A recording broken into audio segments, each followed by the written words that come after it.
Very common man లాగా అడుగుతున్నాను నేను.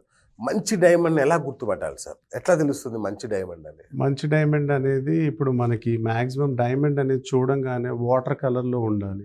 ఓకే. సో, అది మెయిన్ డిస్టింక్షన్. యాస్ అచ్చా! వెల్ యాస్ డైమండ్‌లో ఏంటంటే మన సైజ్ ఎంతలో కావాలి మనకి. 1 క్యారెట్ అంటే చిన్నదొస్తది.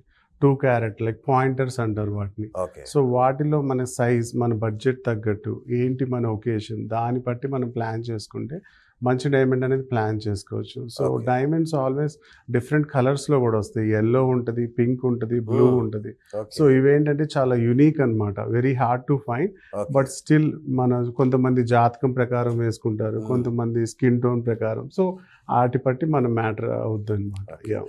మాక్సిమం జాతకం ప్రకారమే వేసుకుంటారు కదా సార్ డైమండ్ అనేది? యాహ్! అంటే డైమండ్ అనేది చాలా శుభాన్ని కలుగజేస్తదని, సంపదని కలుగజేస్తదని, డై ధైర్యాన్ని ఇస్తదని, ఇట్లాంటివి చాలా ఉంటాయి కదా! డెఫినెట్లీ బిఎస్ గారు. సో, డైమండ్ అనేది మన చూపుడు వేలుకి ఏసుకున్న వాళ్ళు శాసిస్తారు అనేది జ నమ్మకం అనమాట. ప్రజల నమ్మకం. ఓకే. So, okay. దానివల్ల ఏంటంటే లైక్ డైమండ్ అనేది ఉంటే ఆల్మోస్ట్ నెగెటివ్ ఎనర్జీని అవాయిడ్ చేస్తది. So, right. మనకి జరిగే నెగెటివ్ ఎనర్జీ ఎవరైనా ప్లాన్ చేసుకొని వస్తుంటే వాళ్ళకేదో వేరే పని రావటం. సో, హ్మ్. ఇవన్నీ అవాయిడ్ చేస్తూ ఉంటదనమాట డైమండ్ అనేది. అండ్ మనిషిలో ఒక పాజిటివ్ ఎనర్జీ క్రియేట్ చేస్తది. ఓకే. అండ్ ఆల్సో ఒక లైఫ్ స్టైల్, ప్యాషన్‌కి సంబంధించింది డైమండ్ అనేది.